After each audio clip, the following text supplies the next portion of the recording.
àwọn Ọ̀yọ́ ní àwọn ò ní gbọ́ ṣùgbọ́n wọ́n fẹ́ mọ fi òbúrẹ́wà mú àwa kan lájẹ́ especially me n tí mo ra ń gbà wọn kò yé mi gangan ṣùgbọ́n mo mọ̀ pé wọn ò fẹ́ràn mi almost everybody sì mọ̀ wípé wọn ò fẹ́ràn mi ọ̀pọ̀lọpọ̀ ti pè mí lónìí pé Awíkóńkó wọn gbọ́dọ̀ Ọ̀yọ́ kọjá o alright kí n mọ̀ dání lágara torí àkókò torí pé ìfẹ́ ní púpọ̀ ṣe lẹ́nu wa ọ̀rọ̀ yọ ọ̀rọ̀ fẹ̀ ọ̀rọ̀ ní ọ̀rọ̀ Aláàfin ó jẹ́ nǹkan tá a ti ń fà látọjọ́ tó pẹ́ ṣùgbọ́n ó ṣe ní láàánú pé bí Ọ̀yọ́ dúró sí lọ́yọ́ dúró sí ní tí wọ́n gbàgbọ́ ni wọ́n gbàgbọ́ kò sí nǹkan tó wù kí any one of us ká fẹ́ gbìyànjú láti ṣe sí i bó bá jẹ́ pé bẹ́ẹ̀ lórí a jẹ́ pé ikú tí ọ̀pá já ni fámú wọ́n ní ọlọ́rí mẹ́kùn wá láàyè kó wá fi bọrí ikú tí ọ̀pá já ni so mo ti gbìyànjú mo dánu dúró fún sáà kan ọ̀pọ̀lọpọ̀ àwọn èèyàn ní irọ́ làwọn èèyàn ń pa pé wọn ò tí ì ṣetán láti dánu dúró pé wọ́n kàn fẹ́ mú mi lọ́wọ́ dání ni mo wá ní ẹ ń bá mọ iyì wúrà láàtà fún ẹni tó béèrè iyì lọ́ọ̀ mi bí n bá ta fún wọn kò tí ì pọ̀ jù bó bá jẹ́ pé lóòótọ́ làwọn èèyàn fẹ́ mú mi dúró kí wọ́n já wò ó because èmi fọkàn sí pé ọ̀rọ̀ yìí ọ̀rọ̀ ọ̀fẹ́ nìkan nǹkan la máa sọ lójoojúmọ́ ọ̀rọ̀ Aláàfin ọ̀rọ̀ ní nìkan kọ́ la máa sọ everyday ṣùgbọ́n nígbà tí mo rí àtẹ̀jáde ọ̀rẹ́ mi Ìbàdàn tó ní òun ṣe Ọ̀yọ́ Empire part 1 to 20 wà ló ń fẹ́ ṣe part 21 to 35 mo wá ní ìtàn náà lógún tó báyìí ọ̀dà bó bá rí bẹ́ẹ̀ bọ́n ṣe gbọ́nlé ọkọ ni wọ́n gbọ́nlé alárinà bó bá jẹ́ pé bó ṣe gbanu ẹ̀já àjọ dára dé lóòótọ́ wọ́n play fídíò kan fídíò ni okun gẹ́gẹ́ àwa táwọn Ọ̀yọ́ kó bẹ̀ ó pọ̀ gan ṣùgbọ́n tèmi lọ́pọ̀ jù ṣùgbọ́n kí n tó play fídíò yẹn ẹ jẹ́ kí n kọ́kọ́ ká àtẹ̀jáde tí wọ́n fi ta fún mi ti òmìnira Oòduà tí àwọn tí bá ń fèsì eléyìí ni ó wà mú mi wọnú ìtàn dáadáa lẹ́wọ̀n pé mo bínú láti ẹjọ́ yìí mo ẹ̀sẹ̀ fẹ́ bínú tọ̀dọ̀ mi so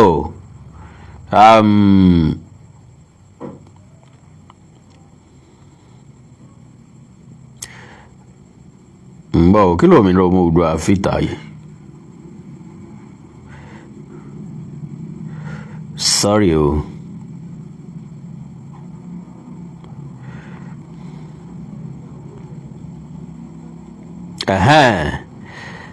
n tó òmìnira ọmọ Oòduà n tó fi síta nìyí kọ́lọ̀ nínú àánú ẹ̀ bá mi kẹ́ ẹni tí ń jẹ́ òmìnira ọmọ Oòduà ẹ dákun ẹ̀yin tẹ̀ ń wọlé bá mi share program yẹn mo gbọ́ ẹ̀yin tẹ̀ wọlé lórí YouTube díẹ̀díẹ̀ lẹ́mọ̀ wọlé torí time factor ẹ̀yin tẹ̀ wà lórí abọ́rẹ̀ ọba kò ní yẹ ọ́ kò ní yẹ̀ràn rẹ̀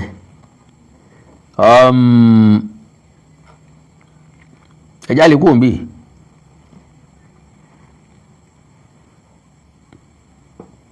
Tóbilọ́ba Moses alọ́balẹ́wọ̀n 001 ok n kọ̀kọ́ yọ̀wọ́ náà God bless you sir torí pé alọ́balẹ́wọ̀n gangan náà ló gbé mi wá alọ́balẹ́ lóòótọ́ yàtọ̀ sí pé sọ̀rọ̀ alọ́balẹ́wọ̀n mi ò ní dákẹ́ lórí ọ̀rọ̀ yọ mọ́ ṣùgbọ́n torí pé ẹ̀sọ́ eléyìí ni màá wá tú àṣírí yín síta dáadáa yàrá pé mo sọ níjó ní pé ọ̀rọ̀ mi dàbí ọ̀rọ̀ Barcelona mo rí klọ́ọ̀bù tí mo fẹ́ tẹ̀lé dáadáa kí n tó tẹ̀lé wọn Barcelona ò kí ń dúró ní dúró wípé kéèyàn mọ́ score against wọn ṣùgbọ́n score 2 I score 3 score 3 I score 4 lọ́rọ̀ wọn bí èèyàn bá ṣe int mi sí ni mo ṣe máa ń lórí mi ṣe máa ń wú sí gbọ̀gbá tí mo ń sọ ẹlòmíràn rò pẹ́nu dídán ni wọn ní mọ̀ pé wà natural wọn gba ẹ̀ ń dánu ni dáná máa yí tìjú ìrọ̀ ó mọ̀ bóyá lóòótọ́ ni àbírọ́ ni so ọ̀rọ̀ kan ní máa ń pe ọ̀pọ̀lọpọ̀ ọ̀rọ̀ wá sọ́dọ̀ mi ẹ bá mi share program yẹn lórí YouTube ẹ jọ̀ọ́ ẹ bá mi share program yẹn mi ti ra àwọn èèyàn tí mo fẹ́ tó ẹ bá mi share program yẹn. ok ntí òmìnira ọmọ Oòduà gbé jáde lélẹ́yìí we can see hypocrisy from Akekaka TV and his people. Àwọn blogger òyọ́nu.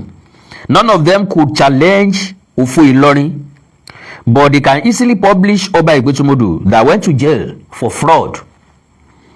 Ọmọ àrò pọ̀rọ̀ kan fìmí lẹ́nu láti sọ no ọ̀rọ̀ fìmí lẹ́nu láti sọ bóyá torí pọ́ jẹ́ lómi no kọ̀ọ̀kan mi kì í ṣe dádì mi tó bá dẹ̀ jẹ́ dádì mi kì í ṣe mi gangan tó bá dẹ̀ jẹ́ mi gangan kádàrá ni. So now Aláàfin Àná was arrested for drug at United Kingdom in 1998. Ma elaborate ọ̀rọ̀ 1998 àti drug case yẹn dáadáa lálẹ́ yìí o ẹ máa ríran o. The information is on BBC. This is the reason why I attached the 1998 publications. It was Onirisa Sijuade intervention that saved Aláàfin Àná, but we can see what Aláàfin Àná used to pay Onirisa Sijuade back by reprogramming Oyo future generations against Ife. Onirisa Sijuade was also 80 years older than Baba Aláàfin Àná. When you have Igbe in your furor and you are pointing out to someone else's furor with Igbe, don't be upset when other people show your own furor with Igbe as well. Òmìnira ọmọ Oòduà. Ẹ ti rí pé orú ọ̀dà mi mọ̀ dá o kì í pọ̀ jù ẹ̀sán sì mọ̀ pọ̀ jù ń gbà mí. Now Yorùbá tòótọ́ òun ní ó parí. Ìjọba ìpínlẹ̀ Ọ̀ṣun rọ apẹ̀tù ìlú Ìpẹ̀tùmodù Ọba Gbénga Joseph Olóyèdé lóyè nítorí jìbìtì tí kábíyèsí lù l'Amẹ́ríkà. Okay. Akekaka TV ó ní Awíkóńkó TV alọ́balẹ́wọ̀n báwo ni. So tí n bá ti yín tiwẹ́ ti mọ̀ pé ó nídìí o how market abóramáwẹ̀. Okay. Osun government sacks Apetumodu of Ipetumodu. The Osun state government has deposed the Apetumodu of Ipetumodu in Ife North local government area of the state.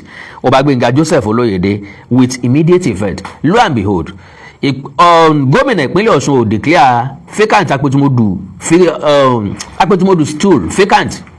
Rárá o, wọ́n dẹ̀ rọ Apetumodu lóyè. Now punch lélẹ́yìí. So this happened. Bracket 166 reviews drug kingpins arrest by NDLEA demise of Aláàfin Adéyẹmí others. Mo ń bọ̀ o n ò tí ì dé o. Now ẹni gómìnà ìpínlẹ̀ Ọ̀ṣun sàkì Apetumodu tìlú Ìpẹ̀tùmodù no ká tó wá wọ ọ̀rọ̀ ta láàfin gan sánsan. Now ẹgbẹ́ àtẹ̀jáde tó jáde láti iléeṣẹ́ ìjọba ìpínlẹ̀ Ọ̀ṣun jailed monarch is still Apetumodu. We haven't deposed him. Ọ̀ṣun government. So bẹ́ẹ̀ bá fẹ́ ra àràbù ẹ wò rà dáadáa o torí pé ìjà tẹ́ bá ní lọ́kàn pé fẹ́ jà ẹ make sure pé ẹ jà káyọ̀ dẹ̀ rí pé lóòótọ́ lẹ jà á èmi ò ra àràbù rí reality lèmi ń sọ ìtàn ni mo dẹ̀ ń wú jáde ìǹdẹ̀ tí ì wú jáde mo ẹ̀sẹ̀ fẹ́ bẹ̀rẹ̀ ni. Gbogbo ilé ìta ṣe tẹ́lẹ̀ yín ìfáàrà lásán ni. Are you getting me? Now published by Olamilekan Adigun April 28, 2026. Àtẹ̀jáde say the Osun state government has denied deposing the Apetumodu of Ipetumodu in Ife North local government area of the state. Ọba Gbénga Joseph Olóyèdé. A statement by the permanent secretary Ministry of Local Government and Chieftaincy Affairs Olufemi Ogundun said reports that the monarch had been deposed were fake. Osun Defender reports that Oloyede, a dual citizen of Nigeria and the United States, was sentenced by U.S. District Judge Christopher A. Boyko for 4 years in prison on August 26, 2025. He was convicted of leading a conspiracy to exploit COVID-19 emergency loan programs intended to support struggling small businesses. According to the U.S. Attorney's Office for the Northern District of Ohio, the deposed monarch forfeited his Medina, Ohio home purchased with proceeds of the scheme and an additional $96,000 traced to the fraud. He was also ordered to serve 3 years of supervised release and pay $4,408,543 in restitution two ruling houses in Ikpetumodu and the kingmakers in the town had asked Governor Ademola Adeleke to declare the stool vacant and initiate the process of the appointment. I was there nígbà tó ń ṣe meeting, mo dẹ̀ gbé àgbájáde meeting ọ̀hún jáde sórí social media.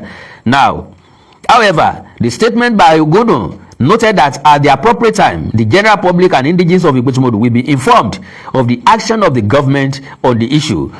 He said, and I quote, "The attention of the Osun State government has been drawn to a fake press release in circulation on the purported deposition of the Ikpetumodu of Ikpetumodu. The press release did not emanate from the Ministry of Information and Public Enlightenment or the Ministry of Local Government and Chieftaincy Affairs, and members of the general public, and particularly indigenes of Ikpetumodu, are advised to disregard the fake viral story. The state government has had useful and meaningful consultation and dialogue with stakeholders of Ikpetumodu, and steps are being taken in line with the rule of law, which is the cornerstone of the present administration in the state. At the appropriate time, the general public and indigenes of Ikpetumodu will be informed of the action of government on the issue through the appropriate channel of communication," the statement read. And to God be the glory.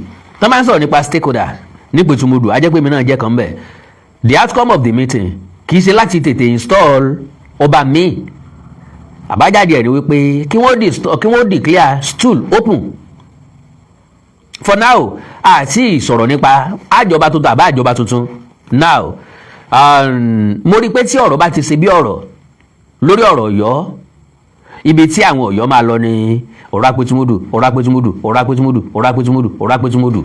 Mo wá wò pé lóòótọ́ ntí ọ̀dà olóko méjì kò dáa ní jẹ́, ṣùgbọ́n tá a bá wò dáadáa, ọ̀pọ̀lọpọ̀ àwọn tí wọ́n jẹ́ ọba yìí ni wọ́n fẹ̀sùn kàn wípé ìwà ìlọ́nilọ́wọ́gbà ń bẹ lọ́wọ́ wọn. Àwa náà mọ̀ ọ̀pọ̀lọpọ̀ ara àwọn tó jẹ́ pé obìnrin ni wọ́n bèèsì lé lórí. Àwọn obìnrin wọ́n ń lu jìbìtì, àwọn ará Amẹ́ríkà tó fẹ́ fọ́ba, ará London tó fẹ́ fọ́ba, ará Canada tó fẹ́ fọ́ba, àwọn gbogbo wọn ni wọ́n ń kó sọ́wọ́. Oríṣiríṣi cases wọ́n gbé wá síwájú wa, bóyá kò lẹ́sẹ̀ ńlẹ̀ dáadáa tàbá owó pé ńgbà tọ́rọ̀ dùn láàrin yín ni ọwọ́ kan wọ́, ńgbà tọ́rọ̀ dùn láàrin yín lẹ́ẹ̀ change báàgì, lẹ́ẹ̀ change owó, lẹ́ẹ̀ change gold láàrin ara yín, ẹ lọ mọ ràn ọ̀pọ̀lọpọ̀. Now, ọ̀rọ̀ ti COVID-19 tí Ikpetumodu, kọ́lọ̀ wọn má jẹ́ kórí ọ̀tá kò yan ni. Òye tó yé àwa ni wípé majority ọmọ Nàìjíríà, especially Yorùbá, afẹ́ràn àràbù, and again etí wa kì í ṣí sílẹ̀ fún àlàyé ọ̀rọ̀ tàbí òdìkejì ọ̀rọ̀. According to àlàyé ń tó ṣẹlẹ̀, a dẹ̀ ti ṣe láìmọye gbà, ṣùgbọ́n briefly náà ni màá yan. Ṣé lóòótọ́ ni ọba Ikpetumodu kówó jẹ? Wọ́n kàn wà lábúrọ̀dù ni, òye ìwé wọn kò kún tó, wọn nímọ̀, wọn lóye dáadáa nípa nǹkan. Majority wa bá a bá lọ báńkì tá a bá lè fíìlì nǹkan, a sọ fáwọn èèyàn kan tó bá wà nítòsí kí wọ́n bá wa fíìlì ẹ̀. Ok, gẹ́gẹ́ bẹ́ẹ̀ náà ni ọ̀pọ̀lọpọ̀ nǹkan tá a máa ń ṣe, afẹ́gba láńsẹ̀sì ni, afẹ́ṣe CAC ni, gbogbo ẹ̀kọ́ ni òye rẹ̀ yé wa lásìpìlẹ̀, tá a ní nídìí ẹnìkan láti tọ́ wa sọ́nà. Ntọ́ba Ikpetumodu ṣe nu. Dé jẹ́ pé ọ̀pọ̀lọpọ̀ àwọn èèyàn ni wọ́n gba ọ̀dọ́ wọn láti gba palliative, láti gba owó COVID-19 yẹn. Ṣùgbọ́n gbà tọ́rọ̀ di pé kí wọ́n dá padà, àwọn èèyàn yẹn refuse láti dá padà. Ọmọ Nàìjíríà dẹ̀ ni wọ́n, gbogbo àná la mọ̀ pé ó ń jìbìtì lọ́pọ̀ jù ní ọmọ Nàìjíríà, aláyàsán lọ́pọ̀ ní ọmọ Nàìjíríà, kan yáwó kan má fẹ́ dá padà mọ́. So àìdá padà, orúkọ iléeṣẹ́ yẹn ló wà lórí gbogbo owó tí wọ́n gbà, because kálẹ̀ èèyàn gba owó tí wọ́n ní ọba Ikpetumodu gbà yẹn like $4 million. Ó yẹ ká wò rí lára wọn. Ìmírè kí Ikpetunlé 10,000 naira ni wọ́n fún mi. So ẹni tó bá nírú owó bẹ́ẹ̀ lọ́wọ́ tó wá fún mi 10,000 naira, ọmọ tó bá jẹ́ mi náà ni n kọ́kọ́ sọ pé ẹni ìlànà ìbádógójì èrò wájà mo mọ̀ pé everybody manage life ẹni. Ikpetumodu òṣìṣẹ́ ilé ayé ẹ̀ torí tèmi, ṣùgbọ́n kò sẹ́ni tó fẹ́ listen sí side of his own stories. Majority àwọn tó yáwó ní tí wọ́n ṣe ní kóòtù ni pé wọ́n dúró takò wọ́n. Kò dẹ̀ sí nǹkan tí ilé ẹjọ́ ṣe ni pé ilé ẹjọ́ dorí gbogbo ẹ̀ lé wọn lórí.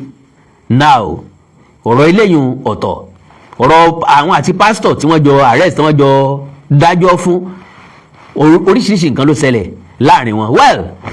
Ẹ má jẹ́ rìn jìnnà púpọ̀ kí n má bàa yà kúrò lórí tí mo bá wá gangan. Now, tẹ́ bá wo title program mi, mo wá ní ìkan second ẹni tí wọ́n mú fún jìbìtì COVID-19.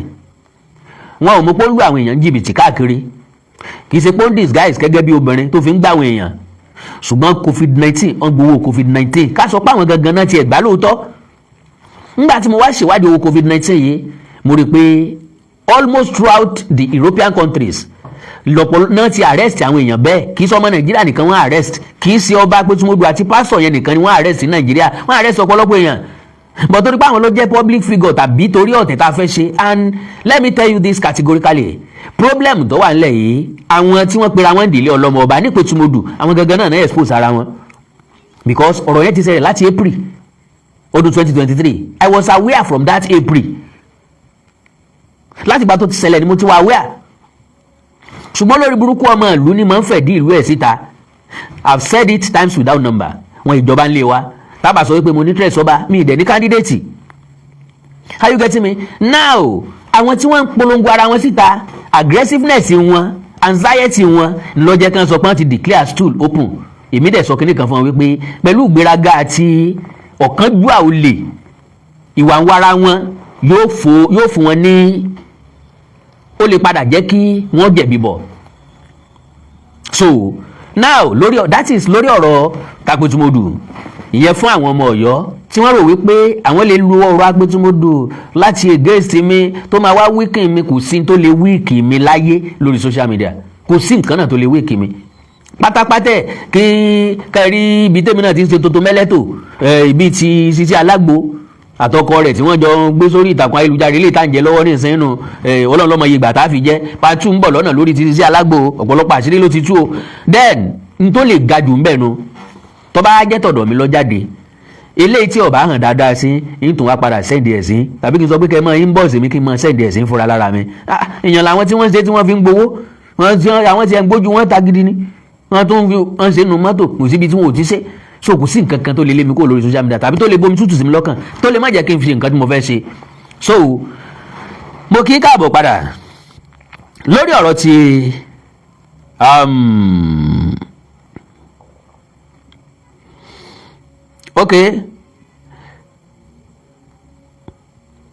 lórí ọ̀rọ̀ ti Aláàfin. Ẹ rí i pé ọ̀pọ̀lọpọ̀ nǹkan ló ti ṣẹlẹ̀ sẹ́yìn tó jẹ́ pé tá a bá mẹ́nu dé orí ẹ̀ mo máa ń fò tàbí kí n dápè mi ní dápè lónìí torí pé ọ̀rọ̀ dẹ̀ pọ̀ ń bẹ o bọ̀ díẹ̀ náà ni mo máa sọ. Na díẹ̀ I go talk díẹ̀ tí n bá sọ náà yóò ti tó fún rẹ́kọ̀dù yín nígbà tẹ́ bá gbọ́ tán gan-an.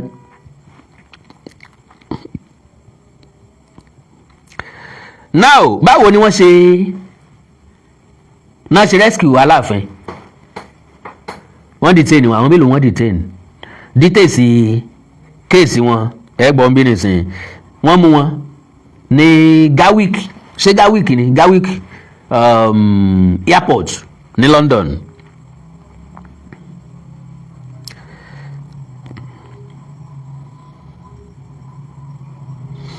Now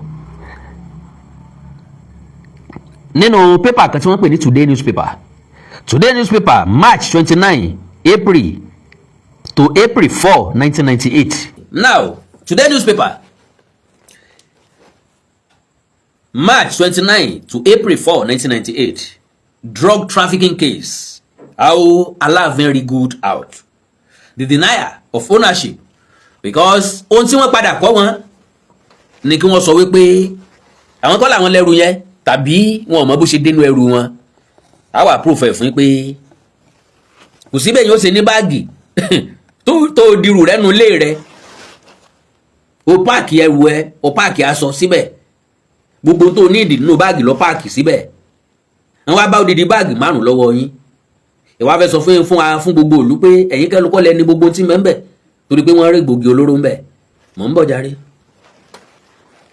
So the denial of ownership of the hand luggage in which hard drugs were discovered last Monday night by British narcotic agents saved the Aláàfin of Ọ̀yọ́ from the ongoing prosecution at a London court. British agents acting on a tip-off from Lagos last Monday evening discovered large quantities of cocaine and heroin in 4 pieces of hand luggage belonging to the travelling party of Oba Lamidi Adeyemi, the Aláàfin of Ọ̀yọ́. Dependable sources told Today that contrary to the widely held impression that the over 12 kilos of hard Oogun Oloro were discovered in checked-in luggages, they were in fact discovered in hand luggages carried by people accompanying the respected monarch on his London trip. How do you now deny that? Bẹ́yìn kọ́ lẹni tí ń bẹnu ẹ̀ Yorùbá lẹ́ni tá a bá pa lọ́wọ́ ẹ̀ ló fapájá ẹ̀ ń lẹ́rú lọ́lẹ́rú ẹ̀ ń lẹ́rú lọ́lẹ́rú. Mbó láṣẹ wá débì kan tẹ́ ń lẹ́rú ọ wá sọ pé nǹkan ló ń lẹ́rú mọ́ tẹ́ǹtọ́ lẹ́rú ọ̀sọ̀ pẹ́rú kì í ṣe tó mọ́ kò rí bẹ́ẹ̀ náà. Today investigations revealed that Oba Adeyemi, who was traveling with his wife, son and daughter, were also billed to have been accompanied on the trip by two aides who were to minister to the monarch's need in aircraft and while in London on the purported medical trip. However, the joining of the aides were terminated in Lagos when they were nabbed by National Drug Law Enforcement Agents NDLA, who discovered large quantity of India hemp in 3 big suitcases they were checking in into the London-bound aircraft and which were alleged to belong to the members of the royal family. Now, ṣé ẹ ti gbálà yìí báyìí nísìnyí kábíyèsí ń lọ sí London pẹ̀lú ọmọ rẹ̀ obìnrin pẹ̀lú ìyàwó ẹ̀ ọmọ rẹ̀ obìnrin kan àtọmọ rẹ̀ ọkùnrin kan. Meanwhile, ìgbà tí wọ́n kúrò lé àwọn 5 ni wọ́n lọ sí ní àjò. Àwọn ẹrú àbíránṣẹ́ tí wọ́n fẹ́ tán tẹ̀lé kábíyèsí àwọn 2 tán ti wò pé ọ̀dà òbí kábíyèsí bá ní ìdí nǹkan nu pléènì àwọn ní ọmọ bá kábíyèsí mú gbá àwọn ní ọmọ bá máa wo tàbí tó bá dé London tí ń lọ kábíyèsí ọ̀sá lè dá fọṣọ kò lè dá fọ bàtà kò lè dánú bàtà àwọn tí ọmọ ran kábíyèsí lọ́wọ́. Now àwọn drug law enforcement agents àwọn yẹn wá dá 2 yẹn padà wọ́n arrest 2 yẹn láti Lagos. Kí náà bá nu ẹrù wọn igbó ni wọ́n bá nu ẹrù àwọn méjèèjì nínú suitcase wọn. Meanwhile eléyìí tó kù ń bẹ́nu báàgì 5 tó kù tí wọ́n padà gbé dé London. Kennedy tí wọ́n fi check ẹrù bàbá ní Nàìjíríà because he was the one of most respected monarch in Nigeria. Láì mọ̀ wípé bàbá ń dọ́gbọ́n wọn ò tú ẹrù wọn ní Nàìjíríà ń tó fà á nìyẹn tó fi jẹ́ pé UK làṣírí tọ̀dọ̀ tí wọ́n ti tú. Now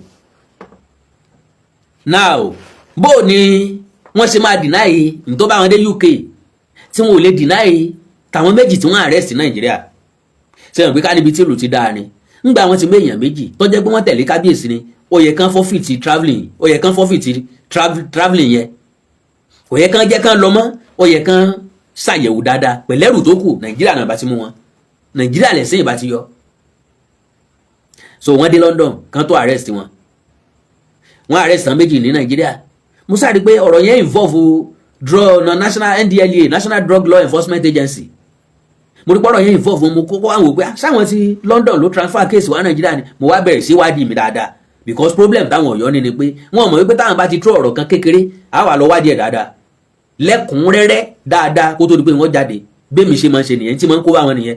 Ọ̀rọ̀ mi ó wá bẹ̀rẹ̀ sí ní kan wọ́n lára ìpìlókù tí wọ́n mọ̀ ṣẹ́ tẹ́ bá lọ wo orí social media ní ìsìn bí mo ṣe ń ṣe program lọ́wọ́ ẹ lọ wo kọ́mẹ́ǹtì tẹ́ bá ti ráwọn tí ń ṣépè ọmọ Ọ̀yọ́ ni ìpè lásán làwọn mọ̀ ṣẹ́ wọn mọ̀ ṣe bẹ́ẹ̀ ṣe criticize positively bọ́n ṣe criticize pẹ̀lú ẹ̀rí tó dájú they always criticize baselessly. Kennedy torí pé wọn ò lọ́pọlọ Yorùbá wọn ò lẹ́jẹ̀ Yorùbá àdàmọ̀dì ni wọ́n ara nǹkan wọn ara ò tí ì kan ẹ̀ tí ì mọ̀ gangan. So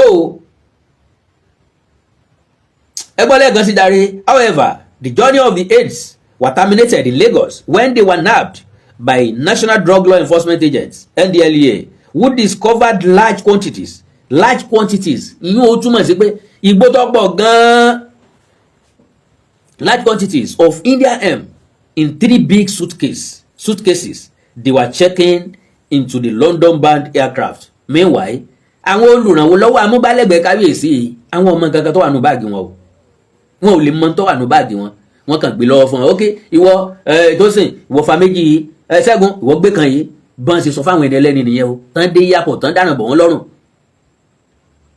Ká ló lórí gidi ni ká ní kábíyèsí àtàwọn tán jọ lọ ọmọ nǹkan kan pa ẹ̀sìn mọ́ sọ pé bó ló ṣe jẹ́ ajẹ́rìí ọmọ yìí ta ló gbé suitcase lé wọn lọ́wọ́ bó wọ́n ti ń bọ̀ bó wọ́n ti drop suitcase tẹ́lòmíì fi lè ráàyè kó nǹkan sínú ẹ̀.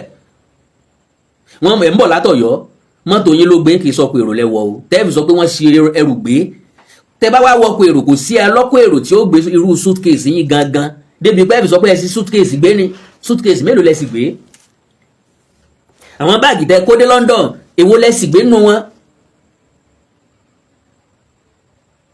So a ti sọ fún pé ẹni tí bá ń tọpa ẹni tí ó jẹ̀yà rẹ̀ lówó káàkiri yóò pàdé ẹni bàbá ẹ̀ jẹ lówó.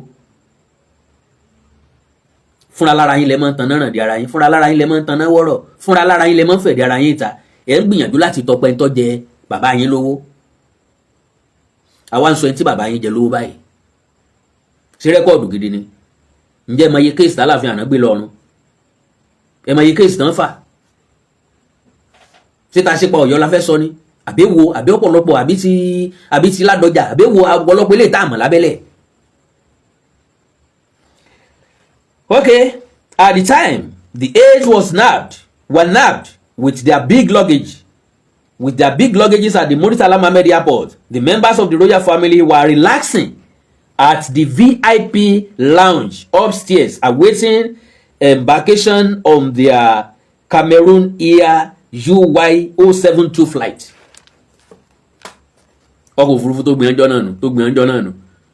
Ńgbà tí wọ́n ń check àwọn ẹrú wọn sàlẹ̀ tó gbé báàgì àwọn ọmọ ọlọ́mọ ọ̀rá fìdíyà bí oko olóko káwọn tí ń jọ́ra fìdíyà kan má bínú o ẹbí ọ̀rá fìdíyà má bínú o ó kàn lọ́bọ́ sí mi lẹ́nu ni o àbí ká pè wọ́n lẹ́rú fìdíyà ká má lo oko olóko ká pè wọ́n lẹ́rú fìdíyà. Àwọn eléyìí wọ́n sàlẹ̀ níbi tí wọ́n ti ń rojọ́ pẹ̀lú àwọn àjọ tó ń gbógun ti egbòogi olóró, àwọn ọba àtàwọn ọmọ wọn, àwọn eléyìí ń jayé lókè wọ́n mú fàájì. So today learned newspaper yẹn ló ń jẹ́ today learned that the connection between the nabbed luggages and the Aláàfin had not been established before the members of the royal family who had first class tickets boarded the aircraft to Douala en route London, Lagos. Ńgbà tí ọwọ́ ti bà méjì tọwọ́ ti bà báàgì suitcase mẹ́ta tó kún fún gbó àwọn lágbára o ìsàlẹ̀ ọ̀rọ̀ mọ̀ lẹ́gbẹ̀ẹ́ o tó kún fún gbó dẹnudẹnu. Àwọn eléyìí ló wá pé àwọn ti because ọ̀dà ń gbé plane yẹn kọ́kọ́ máa dé Cameroon kó tó máa gbéra lọ sí London. Wọ́n pa àwọn ti Cameroon ẹ múra o plane yín ti ń bọ̀ o ẹrù ti ń bẹ́ẹ̀ bẹ́ẹ̀ o ẹrù òfin lè wà ń bẹ́ẹ̀ o. Wọ́n pa àwọn ti London pé kí wọ́n múra lẹ̀ àwọn ti London yẹn ló act tí wọ́n arrest wọn mọ̀ ń bọ̀ o. However, Cameroonian authorities were unable to act as the information was said to have arrived late after the aircraft from Lagos had already left for London after a stopover in Douala, Cameroon's economic capital. Mo ti mọ̀ pé tí ó ṣẹlẹ̀ nu ó ti dé Cameroon wọ́n ti gbéra already kí information tó dọ́dọ̀ wọn. Sàgbàkáwò àbáṣì yẹ̀wò àṣemọ́wó ní ọba wọn. Àwọn alẹ́ máa tẹ́rù kábíyèsí wò ní tó ṣe wọ́n nìyẹn. Trust nobody. Èèyàn kan ní ọjà ẹyẹ everybody wo. Our sources further revealed that when flight UY072 touched down at London Gatwick Airport at 19:15 hour, that is 7:15 nírọ̀lẹ́ nu, two sets of British authorities were already awaiting the arrival of the members of the royal family.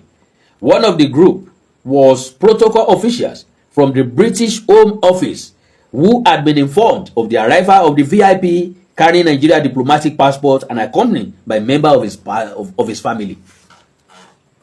Tí wọ́n tí ọ̀jẹ̀ kan tẹ́rù wọn ni pé diplomatic passport ni wọ́n ń lò. Nǹkan pé diplomatic passport ò ní pé ààrẹ orílẹ̀-èdè ni máa ń fún èèyàn. Àwọn ọlọ́lá sì wọ́n máa ń fún àwọn èèyàn kan rìn láàrin ìlú wọn máa ń fún wọn ìtẹ́rù wọn o. Wọ́n sì sábà dúró de visa. Wọ́n ti instruct wọn lẹ̀ pé ní VIP plane tí ń bọ̀ yìí o èèyàn ńlá kan bẹ́ẹ̀ o sísọ̀kalẹ̀ tí bá ń sọ̀kalẹ̀ red carpet ni ẹ róòlù fún o red carpet ni ẹ róòlù fún o ẹni yẹ ni ẹ̀yẹ ni àpọ́nlé ni o.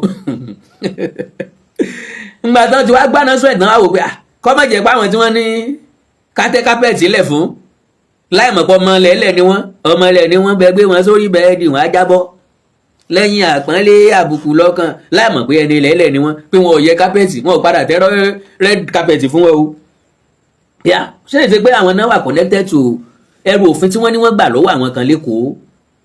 Ọ̀dà o. To complicate this dilemma, according to our sources, the Nigeria High Commission at Northumberland Avenue had not been briefed of that impending disaster of a monumental dimension, and the acting High Commissioner, Mr. Uche Okeke, merely dispatched 3 post vehicles to convey the royal train from the airport to their hotel. Nigeria High Commission ní London, àwọn ti rán convoy mẹ́ta, ọkọ̀ mẹ́ta, pé kí wọ́n lọ kó kábíyèsí, ìyàwó àtàwọn ọmọ ẹ̀, kí wọ́n gbé wọn lọ sóòtẹ́ wọn. Láìmọ̀ pé gbẹgẹdẹ ó gbiná o, gbẹgẹdẹ ti padà gbiná o.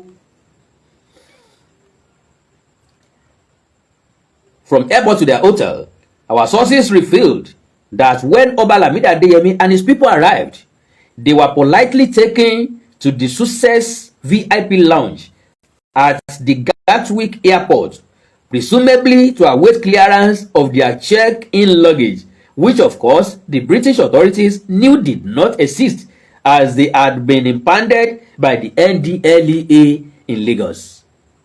Instead, the ever-polite British custom officials approached the Aláàfin. Tó bá jẹ́ Nàìjíríà ni, ìwà ń wára àwọn ọlọ́pàá yóò ti mú fura wá.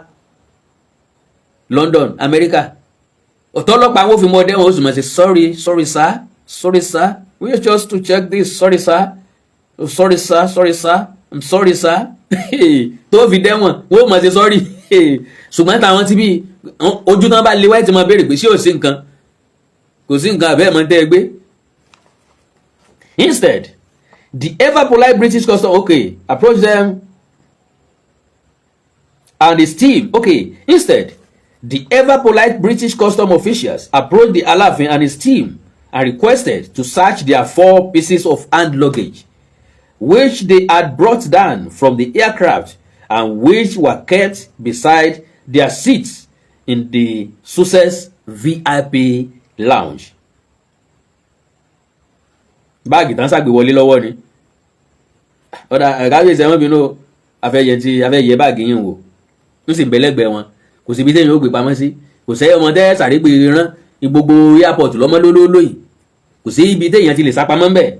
To stand that the Aláàfin of Ọ̀yọ́ Ọba Lamidi Adeyemi, who is also the chairman of Ọ̀yọ́ Council of Traditional Rulers, instantly denied the ownership of any of the 4 pieces of hand luggage. Ọba rí kó ọba họ. Ọba àgbè òkèlè. Ṣé mi mo ní o? Èmi kọ́ mo nìkan kan bẹ̀ o. Mi tọ̀dọ̀ mi kọ́. Ṣé wọ́n wá lọ sí London lọ́wọ́ òfo ni? Wọn ò gbé nǹkan kan dání.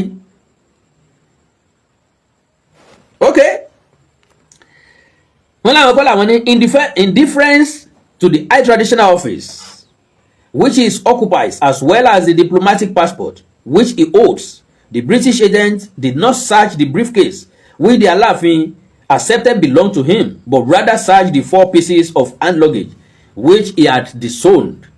It was in the first bottoms, carefully sewed into this hand luggage, that the agent allegedly found well-packed quantities of heroin and cocaine, leading to the immediate arrest of the Alaafin's wife, his son and daughter, as well as the monarch, who was the leader of the team.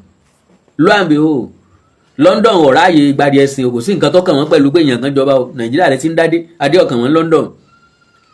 Àtàláàfin àtìyàwó àtàwọn ọmọ wọn kó gbogbo wọn wọ̀. The members of the royal family who were detained overnight at the airport were later interrogated and asked to make statements after a prominent London-based Nigeria lawyer, Mr. Chinedu Ned Nwoko, had been contacted by the Nigeria High Commission on behalf of the detained persons had arrived. Àwọn tó wà Nàìjíríà ni wọ́n forí gbárí. Ó ní àná ń bẹ lára wọn. Àwọn ni wọ́n pe ààrẹ tí ń bẹ lórí àlééfà. Ojú tí ọ̀rá ilé mi ojú òtì mi, olúwa rẹ̀ gangan ló lórí aláìní tìjú. Àwọn wọ́n sì pé àwọn ni wọ́n sáré pé United Kingdom. Ẹ pa wálé ẹ mọ́ pa wá tẹ bá wa ṣe lóko òru. Ta ni jẹ́ ń tájá ń jùrù lélẹ̀? Kí ni tí mò ń gbìyànjú àti sọ́ngbé yìí? Ní káwọn àgbààgbà Ọ̀yọ́ kí wọ́n pe ọmọ kéékèèké tí ń bẹ lórí social media yìí, ọ̀ràn tí wọ́n dá sí lọ́rùn apá yín ò ní lè ka o. ibi tí wọ́n fẹ̀dí yín síta dé ọdún mẹ́wàá ò ní ẹ̀ nílè recover padà